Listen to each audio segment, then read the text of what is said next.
So this is how you christen a cat. I love you. First you need the cat. And then I got this Catholic candle. Chill, baby, chill. It's gonna look mean. It's a St. Michael Catholic candle that's got olive oil in it. But water will work too. Oh, wrong hand. I gotta do it with my right hand. Stay, kitty cat. She freaks out. So you come here, 3 fingers, and you go. You don't have to be on your back, but okay.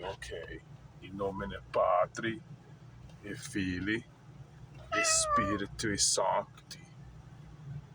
Sancti Michael Arcangele, defende gatita in prorerio contra todos criaturos in malvados insidias diquitiam.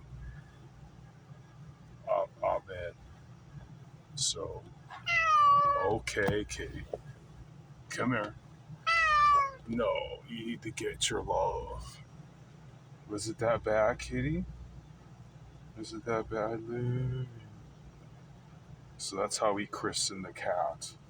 So I gotta leave you alone all day long in the wild. The best time you want to christen the cat is in springtime. That's when all the coyotes and stuff are out there. But we love you, kitty cat. Now you have angelic protection. Daddy will let you go. You're free to go. Come here. I help you go. And that's how we christen the cat.